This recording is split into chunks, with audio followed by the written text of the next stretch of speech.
Hi, how are you? I'm good. I'm good. How about yourself? I'm doing good. How's it been? How's Vegas been treating you? Good. It's just been nonstop since I got here this morning. Just got to the hotel, checked in, then checked with the UFC, then literally had lunch, went to the PI, started training, came back, had dinner, and right now I'm talking to you while doing some compression, just recovery. So everything is good. I love fight week. As soon as like I travel to a location, it's almost like I graduated from training camp and now it's time to put in that work. Right, I totally get that. Well, thank you so much for squeezing in some time for the interview. I really appreciate that. Of course, my pleasure. All right, so getting to the UFC has been a very long time coming for you. How does it feel to finally be having your UFC debut this weekend? I'm really excited. I've been training really hard. I have a lot of years and experience under my belt, and I'm finally excited to put it out there on the big stage for people to see. That's so great to hear. Well, have you made any kind of changes in your training routine or lifestyle before like this big UFC debut fight? Honestly, like as you gain experience and you train for so many years, you start to see what works with you. And, every camp, you might just change a little bit of things because, you get to see, you're not going to do something very different if what you're doing is already great and it works for you. So, I make sure I already work with the best coaches, the best teammates, the best nutritionists, the doctors. Like, there's so much that goes into fighting. And, you know, every fight, you might either want to tweak something just because little details compared to your fight, or you found something a little bit better than before. But I believe like within the last 4 years, I've been like finding the right formula for myself for everything, for training camp, for nutrition, for recovery, for weight cutting, like everything. And in my last few fights, it's been consistent with the protocols that I've been doing, and I'm just happy to be doing that. All right, well, that sounds good. Speaking of that, like on the same theme, do you have any pre-fight rituals? Yeah, I mean the first one I could think about right now is fight day. I have to have my pancakes, and that's been going on for 12 years. I need to have my fight day pancakes. The way I cut weight, when I stop training, when I train hard the week of the fight, um, the pre-fight shakeout the day before, like where we go over the fight and the game plan. Um, you know, uh, some of the things that I like to do is like from wherever I live to wherever I fight, like I pack my post-fight first snacks. Like it's like a few Mm, chocolate bars sometimes, and it's it's not that like any obviously I could get chocolate bars anywhere over here, but it's like something I bring with me over there, like when I'm cutting weight and I'm already preparing what's gonna be the first thing I'm gonna celebrate with. So, that's pretty fun just to like have that, right here while you're cutting weight, you see it, and it's like something to look forward to. It's like a small thing.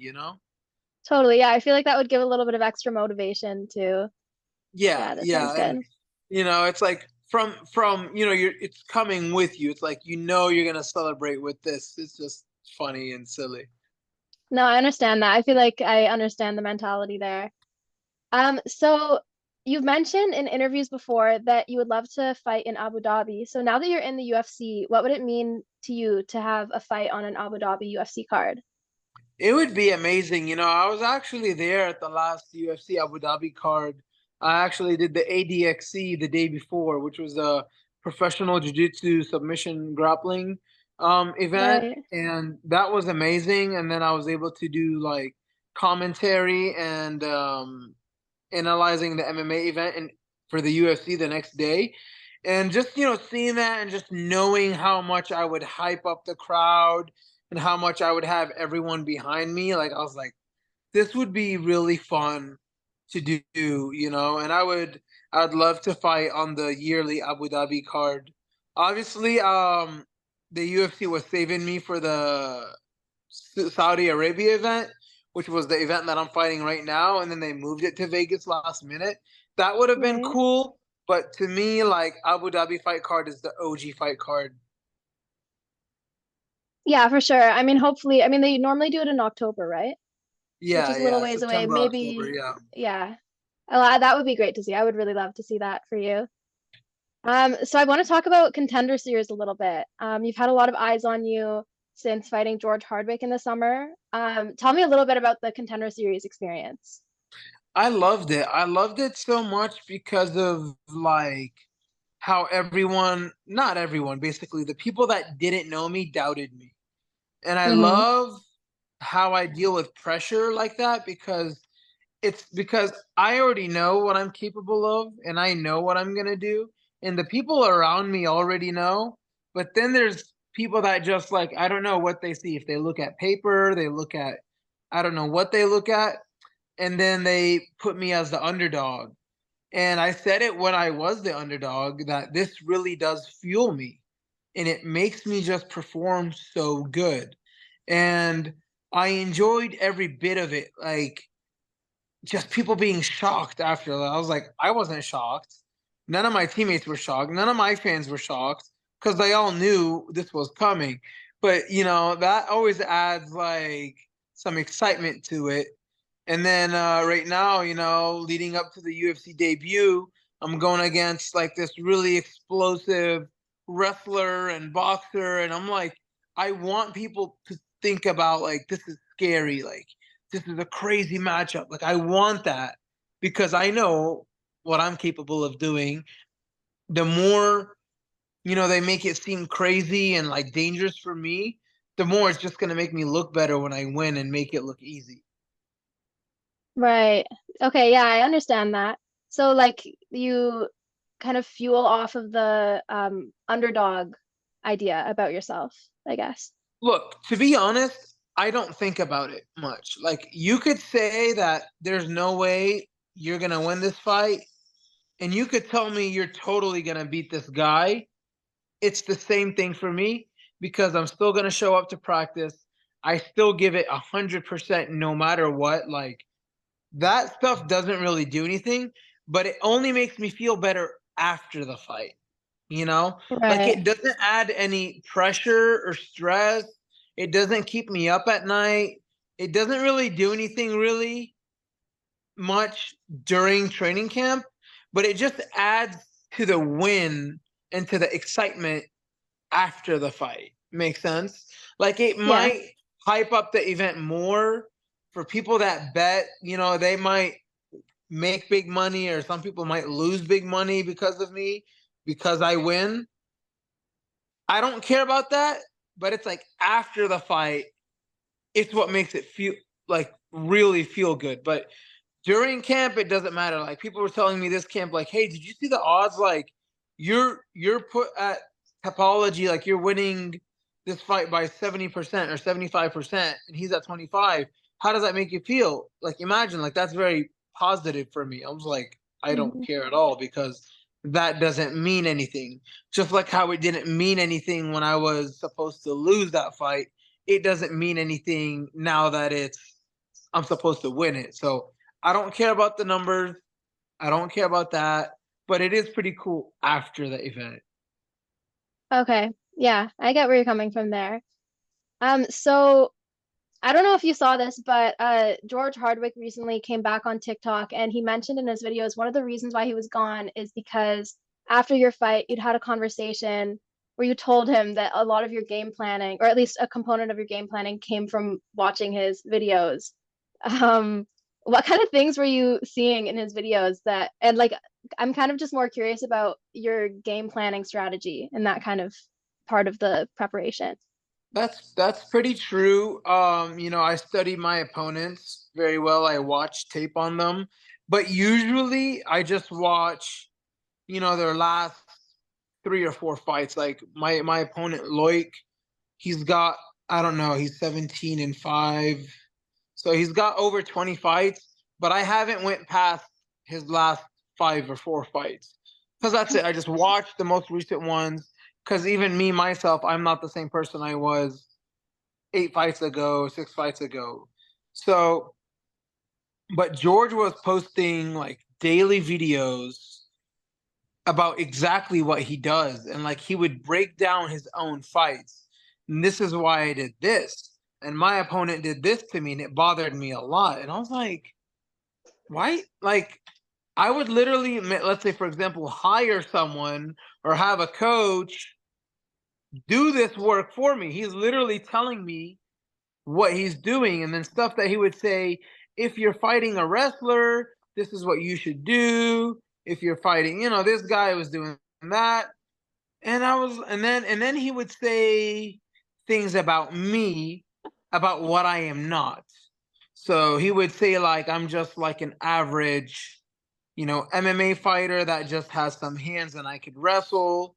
And he said a keyword that I told him after the fight. He said it's not like he's a southpaw karate guy, which basically it's not like I'm a dynamic striker. It's not like I have any creativity.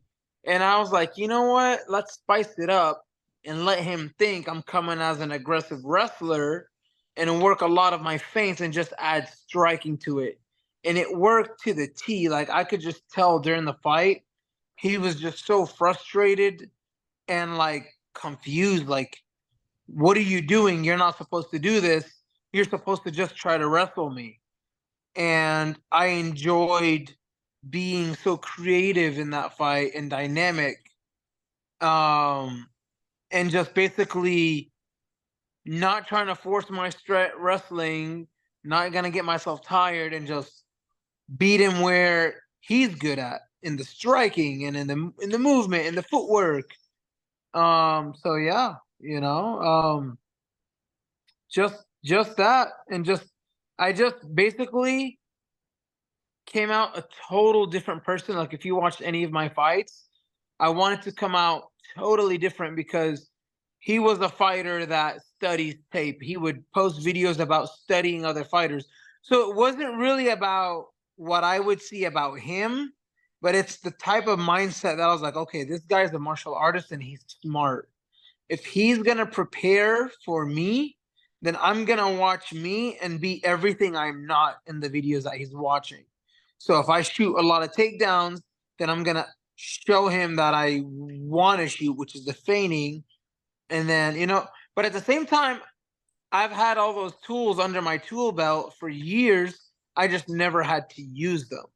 So even though I fought like that my last fight, doesn't mean I'm going to go into this fight fighting the same way. Make sense? Yeah. Yeah. I'm a fighter that will always find a way to win. I'm not a fighter that's going to force just this way. Like that's it.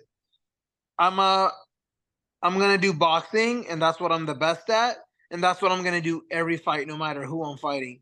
I will change and adjust my game plan and my strategy and how I fight to every single fight just to make sure I get that win.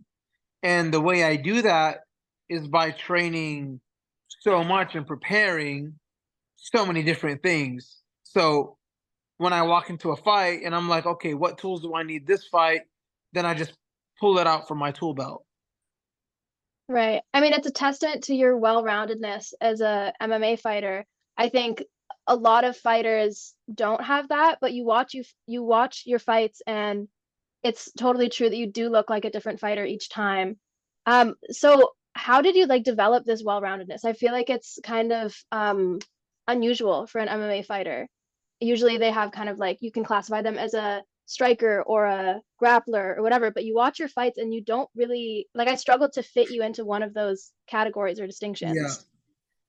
You see, I don't really think about it, but if I were to try to think about it right now to answer your question, I think it's because I enjoy MMA so much and I love fighting that it's like a science. It's like I don't want to like I've played so many sports in my life and every time I play a sport I just get bored of it. Whereas MMA, I believe there's like no limit to how you could like in MMA, there's no limit to how you can express yourself. So like, let's say I go through a phase of, let's say, striking Muay Thai, and I'm just really feeling Muay Thai for like 6 months, or like it works perfectly with this game plan.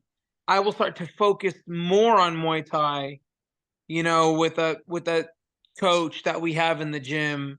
Um, let's say switch up my training from three times a week of wrestling, 3 times a week to Muay Thai, to like once wrestling and 5 times Muay Thai.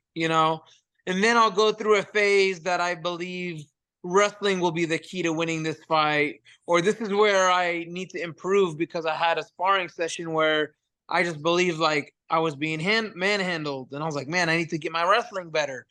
Let's say I just got promoted to brown belt in jiu-jitsu and I'm like really motivated in jiu-jitsu, I'll kind of lean in towards there. So it's always just like expressing myself and how I feel, maybe watching fights sometimes and seeing something nice. And it's also like in my personality where just the way I am, I always want to do something that you expect. Like I always want to do the opposite of what you expect. So if I'm expected to go in a fight as a wrestler, then I want to go in as a striker. If I'm expected to just use my cardio, then I want to go in there and use power. Like I just love to be tricky, and that's where I believe I do my best when I fight, is where I just keep my opponent thinking. And one of my closest brothers and teammates, Todd, always tells me the same thing.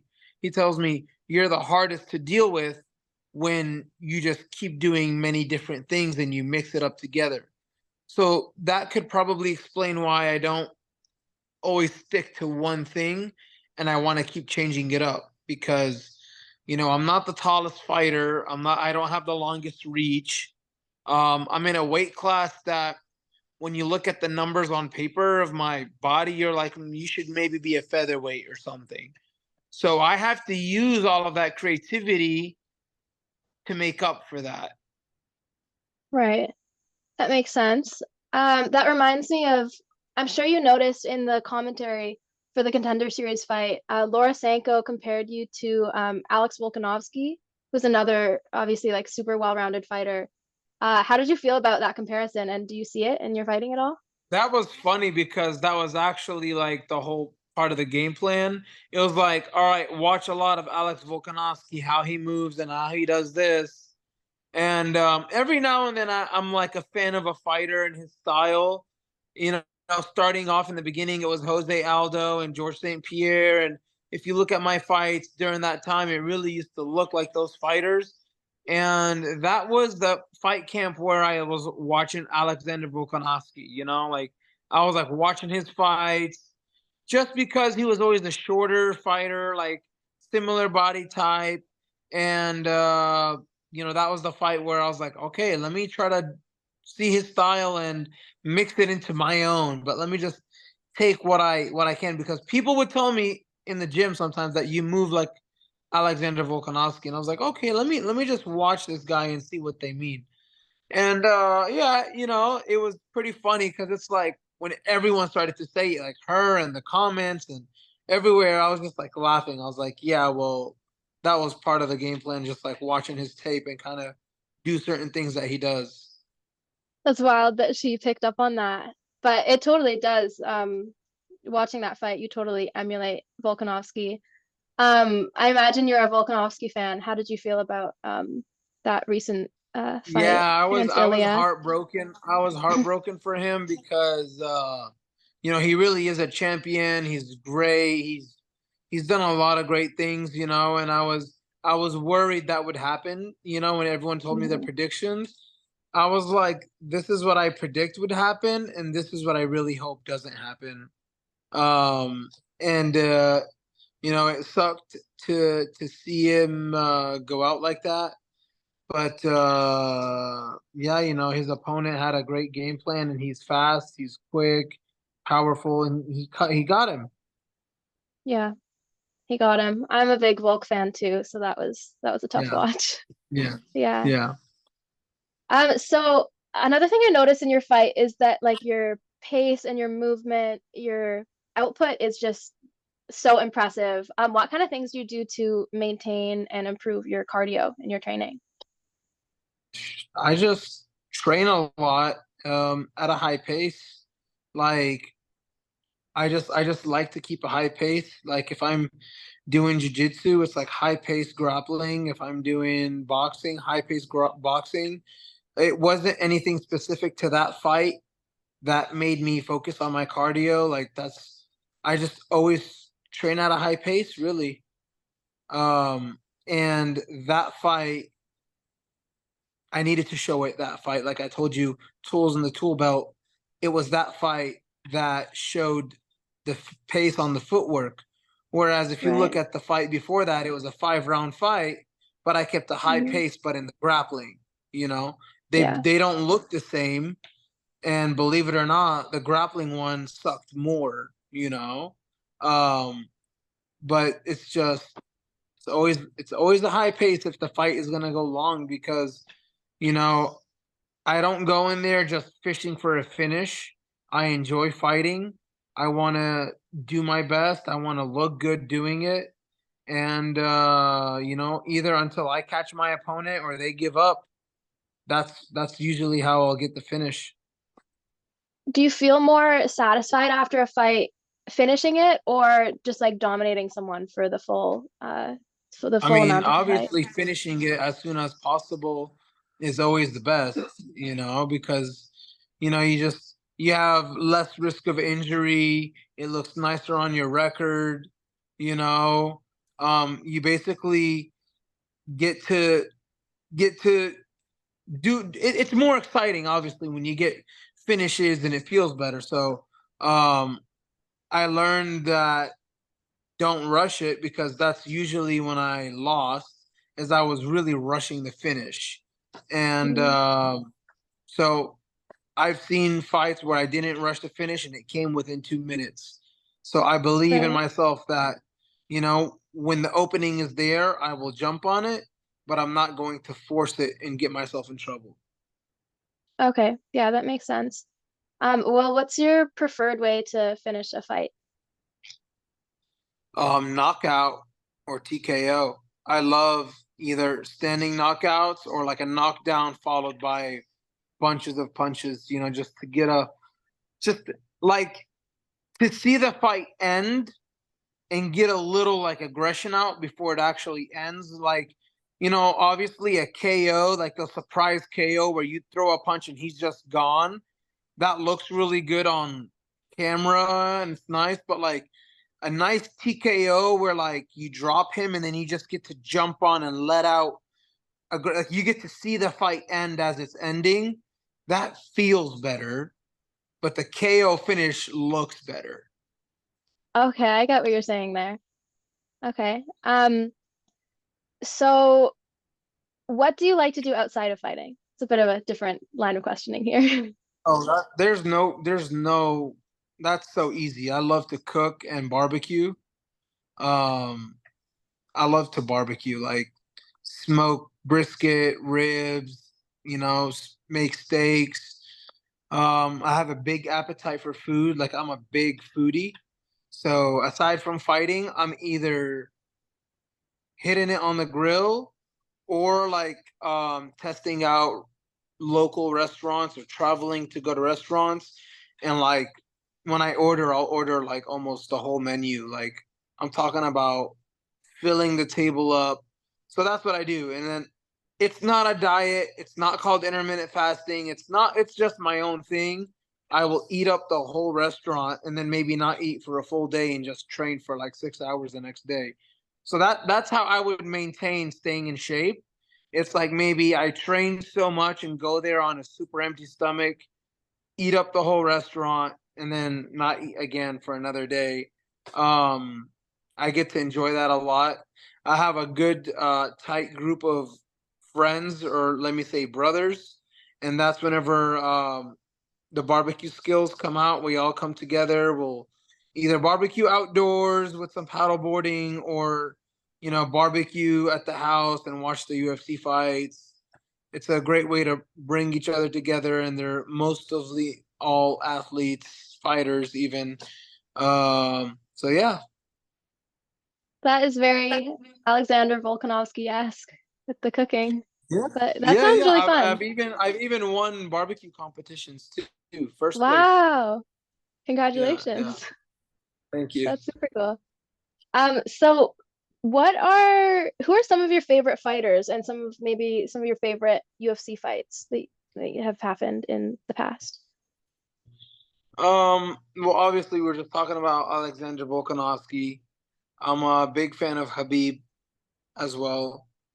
Um, George St. Pierre and Jose Aldo. All right. It's a pretty banger You know, list of favorites. I love the style of John Jones and Anderson Silva. I love watching their fights, but it's not really much that I could add into my game. But it's I like to watch. I like to watch their fights as well. Right. Okay. So now that you are in the UFC, what's your dream matchup for yourself? Honestly, I'm not sure yet. I never really thought about that. Like I don't think of specific people. I don't care about, you know, specific people yet that I want to fight because, you know, I'm just climbing to the top and I want to win every single fight. What I'm focused on really the most isn't specific people. It's getting as many fight bonuses, as many as I have wins and fights. And I'm not saying that because the money, I'm talking about the excitement and the fighting style that I want to bring to the UFC. Um, I want to be that fighter that, gets to grow really quickly in the promotion and becomes a company man, but without the trash talking, but just through excitement of fighting. Right. Yeah, okay. I mean, that would be a very cool legacy, and I think the people are gonna love it. So for my last question, I'm sure you've seen this online, but basically it's like the name association game where I give you a name and you just rapid fire like one word that comes to mind. Okay, and they'll be Okay. like UFC fighter names. Um, okay, you ready? Okay. Okay, Conor McGregor, Let's go. John Jones, Businessman.